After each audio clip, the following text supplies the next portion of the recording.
नमस्कार, स्वागत है आपका डे न्यूज में और दिन भर की तमाम खबरों के साथ मैं हूं आरती सिंह। आगे बढ़ने से पहले आइए नजर डालते हैं आज की खास खबरों पर।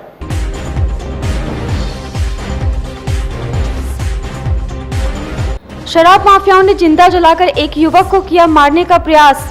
हथौड़ी के परमजीवर गांव की है घटना।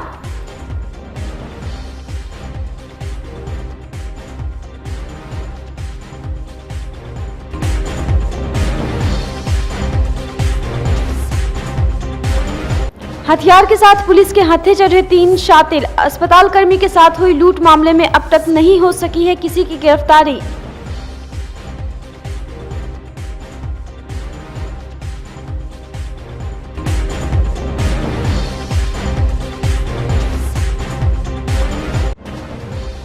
और मुजफ्फरपुर के 4 विधानसभा सीट पर जेडीयू लड़ेगी चुनाव। उम्मीदवारों की हुई घोषणा। कांटी से मोहम्मद जमाल बने प्रत्याशी।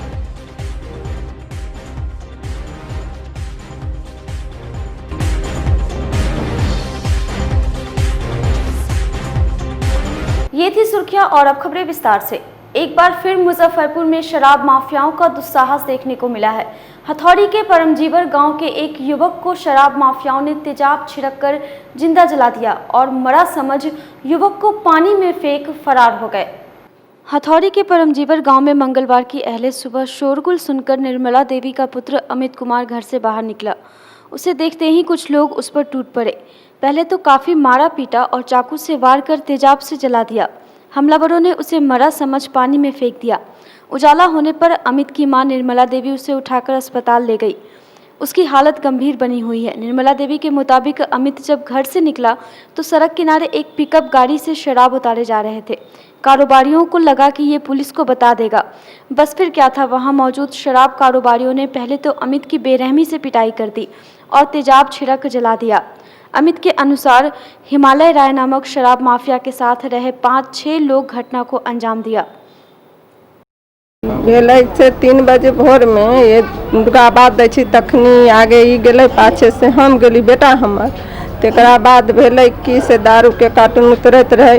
एकरा कलकै कि से ई पकड़ के एकरा ले जते पुलिस के कह दे। एहि के चलते एकरा पकड़ के ले गेले आ हुआ कलकै कि से एकरा मार बैठले आ तेजाब उछल दिल्कै, चक्कू भोंक दिल्कै, पानी में एकरा हुरा दिल्कै। हम रही अबल माने स्टेशन बगल। एकरा हमरा आवाज गेल, हम दौड़ते अली। बेटा के निकास के टाइम रहे। हम हंसत पसत कर बेटा के अली। गाँव में हगामा भेल, हल्ला भेल तो हम बेटा के पानी में से उठा कर गाँव समाज से लेकर मेडिकल में हम भर्ती कैली। कौन था पता चला? पता हिमालय राय नाम लेकर जे हिमालय राय भाग रे से आगल पुलिस वाला के कह देतो। हिमालय राय था? हिमालय राय। पिता असरफी राय। वही ऐसा कांड किया। और भी कोई है में? और 5-6 आदमी है और आदमी के हम सर नहीं पहचान। कथी से शराब उतर रहे? पिकअप से। पिकअप से उतरे। सब लोग शराब माफिया था? पिकअप से। सब शराब बेचता है क्या? बेचता है न, बेचता है। शराब बेचता है ना? बेचता है। क्या कहते कितना दिन गेले गाड़ी से रास्ता से बताओ? ए गेले जैसे 2-3 दिन माने जात रहे के ना। एक आगे मोटरसाइकिल पाछे मोटरसाइकिल बीच में मार्शल है। ओई में लड़की के घोग तान के बैठैले है बना कर आ ओई में कार्टून भरल है। 2-3 दिन हम देखली, हम बर्दाश्त कर गए। हम कहलू से हमरा की लेना देना है गांव समाज में कुछ भी करे। बाकी वही दिन के दिन मंगलवार के दिन हमरा बेटा के साथ ऐसा भेल। पूरा हत्या करने की साजिश थी, मार देने का साजिश थी। मार कर बिंगे देलक। सिटी एसपी राजेश कुमार ने घटना की पुष्टि करते हुए कहा कि हमलावरों की पहचान की जा रही है, जल्द ही पकड़ लिए जाएंगे। ये घटना हुई है, अभी तक ये बात प्रकाश में आई है कि जो पीड़ित व्यक्ति हैं उनके द्वारा किसी शराब व्यवसायी का विरोध किया जा रहा था। उसी दौरान उनके ऊपर तेजाब फेंक करके उन्हें जख्मी किया गया है। वर्तमान में वे इलाजरत हैं। SKMCH में उनका इलाज चल रहा है। कुछ चिन्हित किए गए कारोबारी कौन थे? इसमें थानाध्यक्ष, स्थानीय थानाध्यक्ष द्वारा कार्रवाई की जा रही है। बहुत जल्द ही उन्हें चिन्हित कर गिरफ्तार कर लिया जाएगा। बुधवार को सदर पुलिस ने हथियार और लूट की मोटरसाइकिल के साथ 3 अपराधियों को धर दबोचा। पकड़े गए गोवरसही के श्री कृष्ण नगर निवासी डब्लू कुमार नेपाली प्रभात तारा हॉस्पिटल के पास का विकास और सकरा सीहो के मार्कन निवासी गौरव गीदरा के पास से एक देसी कट्टा, एक देसी पिस्टल और 3 जिंदा गोली के साथ लूटी गई होंडा साइन मोटरसाइकिल बरामद हुआ। सिटी एसपी राजेश कुमार ने बताया कि पिछले दिनों इन सभी के द्वारा बाइक लूट की घटना को अंजाम दिया गया था। इन सभी का आपराधिक इतिहास भी खंगाला जा रहा है। 3 तारीख को सदर थाना अंतर्गत एक मोटरसाइकिल होंडा साइन की लूट की घटना प्रतिवेदित हुई थी। इस घटना के अनुसंधान के दौरान कल करीब दिन के 2:30 बजे एक सूचना के आधार पर सदर थानाध्यक्ष अपने थाना के अन्य पदाधिकारी एवं बल के साथ 3 व्यक्ति को लूटी गई मोटरसाइकिल के साथ गिरफ्तार किए। तलाशी के दौरान उन लोगों के पास से एक देसी पिस्तौल और एक देसी कट्टा भी बरामद हुआ है, साथ में गोली भी बरामद हुई है। गिरफ्तार अभियुक्तों का आपराधिक इतिहास भी पाया गया है। कांड का पूरी तरह सफलतापूर्वक उद्भेदन कर लिया गया है। कहाँ के ये लोग रहने वाले हैं? ये सभी स्थानीय हैं, सदर थाना क्षेत्र के ही रहने वाले हैं और पिस्टल का भय दिखाकर इनके द्वारा घटना कारित की गई थी।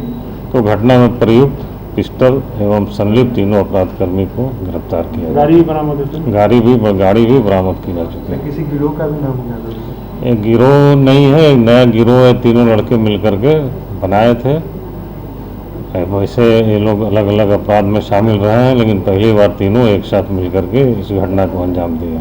इधर मां जानकी अस्पताल के कर्मचारी से हुई 5 लाख की लूट मामले में अब तक किसी की गिरफ्तारी नहीं हुई है। जिस प्रकार से घटना को अंजाम दिया गया उससे अंदाजा लगाया जा रहा है कि कटिहार के कोढ़ा गिरोह ने पैसा लूटा है। एसबीआई के रेड क्रॉस ब्रांच से घटनास्थल मरीन ड्राइव रोड तक के सभी सीसीटीवी कैमरे को खंगाला जा रहा है। सिटी एसपी राजेश कुमार ने दावा किया है कि जल्द ही लुटेरों को गिरफ्तार कर लिया जाएगा। कल तो घटना हुई है, पुलिस उनकी गिरफ्तारी के लिए पूरी तरह सक्रिय है। वह शहर में चेकिंग स्टार्ट करवा दी गई है। चेकिंग वैसे पहले से भी चल ही रही थी, उसको और मुस्तैदी के साथ में प्रारंभ किया गया है। जगह जगह पे सीसीटीवी को फुटेज खंगाला जा रहा है।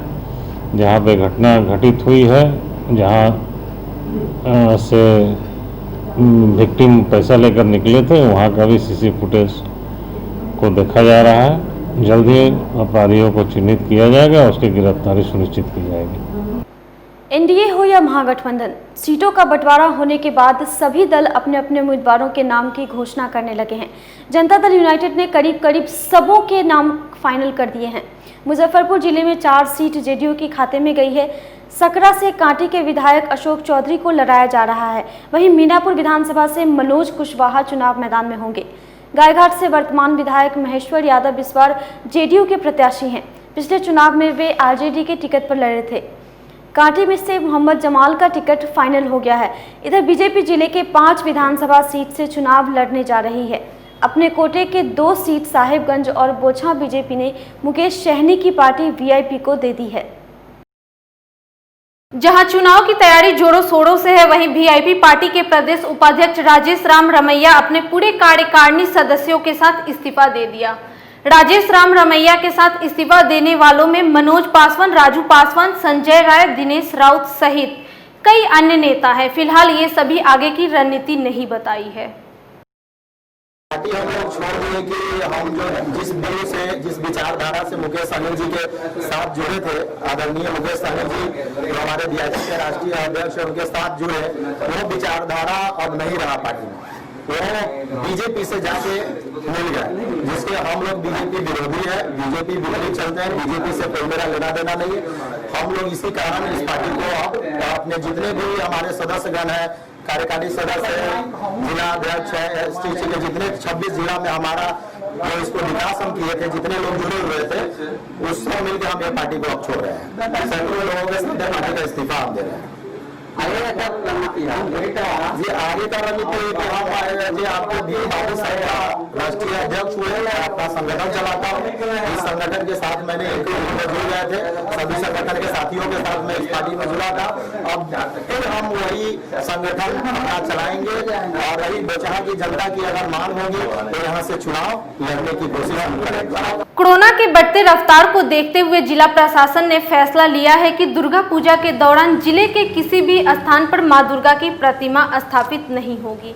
इधर शहर के मूर्तिकारों का कहना है कि उन्होंने बड़ी संख्या में पूंजी लगाकर प्रतिमा का निर्माण किया है। अगर प्रतिमा स्थापित नहीं होती है तो जिले के हजारों मूर्तिकार भुखमरी के कगार पर पहुंच जाएंगे। बुधवार को जिले के मूर्तिकारों ने डीएम को ज्ञापन सौंपकर अपने आदेश पर पुनः विचार करने का आग्रह किया। शिल्पकला की ओर से, शिल्पकार की ओर से जिलाधिकारी मुजफ्फरपुर को ज्ञापन दिया और हमारी बातों को जिलाधिकारी ने सुना। उनका कहना है कि हम लोग तो चाहते हैं कि भाई मूर्ति कलाकारों को लाभ मिले, लेकिन अभी चूँकि कोविड-19 के चलते परेशानी है, फिर भी उन्होंने कहा है कि हमारी सहानुभूति है और आप लोग जो छोटे स्तर पर मूर्तिकार को बनेगा उस तरह का कार्यक्रम होगा। और इस मूर्ति बनाने में लाखों रुपया लोगों की लगी हुई है। शिल्पकार लोग, सभी लोग इसी पर आश्रित हैं। काफ़ी समय से कोई रोज़गार नहीं मिल रहा था और हम लोग जो हैं 100, 10, 20 लोगों को रख करके काम करवाते हैं और उन लोगों का भी रोज़गार चला हुआ है। काफ़ी पूंजी फंस गई हुई है।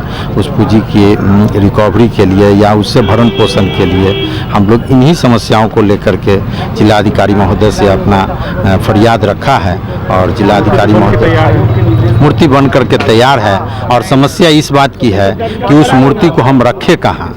अगर उस मूर्ति की पूजा नहीं होगी, उस मूर्ति का ये कार्यक्रम नहीं होगा तो उस मूर्ति को हम रखेंगे कहाँ। उस जगह का अभाव है।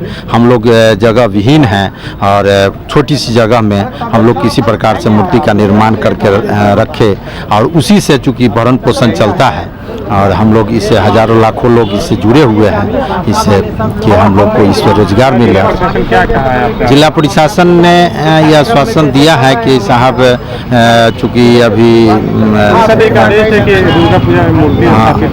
इसी आलोक में जिस कमेटी की बैठक से आदेश जो निकला था उसी के आदेश के आलोक में हम जिलाधिकारी महोदय से अपना फरियाद लेकर के आए थे कि साहब हमारी बात को सुन करके और इसका निराकरण किया जाए। तो प्रशासन ने कहा है कि छोटे स्तर पर किया जा सकता है और चूँकि परमिशन नहीं दी जा सकती है, लेकिन हम लोग ने फरियाद रखा है तो उन्होंने कहा कि हम लोग भी इस पर विचार करते हैं कि आप लोग को कुछ राहत मिले। इधर चेहल्लुम और दुर्गा पूजा को लेकर बुधवार को नगर थाना में शांति समिति की बैठक कर एसडीओ कुंदन कुमार और डीएसपी टाउन राम नरेश पासवान ने विधि व्यवस्था एवं अन्य मुद्दों पर चर्चा की। एसडीओ कुंदन कुमार ने कहा कि चेहल्लुम हो या दुर्गा पूजा, जुलूस पर रोक लगी रहेगी। वहीं उन्होंने कहा कि कोरोना संक्रमण को देखते हुए इस साल कहीं भी मां दुर्गा की प्रतिमा स्थापित नहीं की जाएगी। साथ ही पूजा के दौरान माहौल बिगाड़ने वालों को बख्शा नहीं जाएगा। डीएसपी ने कहा शांति व्यवस्था बनाए रखने का हर संभव ख्याल रखा जा रहा है। आज नगर थाने में आगामी 8 तारीख को आयोजित होने वाले चेहल्लुम और दशहरा को लेकर करके शांति समिति की बैठक माननीय मोतीलाल छापड़िया जी के अध्यक्षता में की गई है यहाँ पे।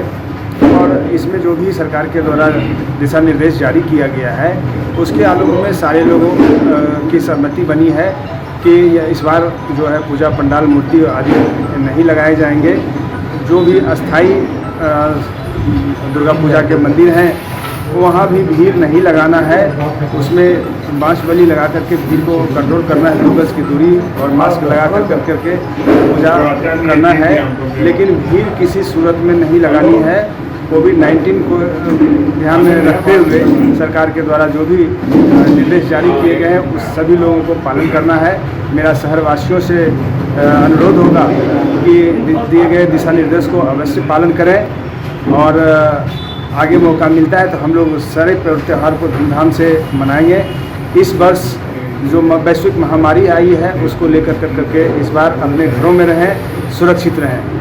आज की खबरों में बस इतना ही। कल फिर मिलेंगे कुछ नई खबरों के साथ। तब तक के लिए हमारी न्यूज़ टीम को दीजिए इजाज़त। नमस्कार।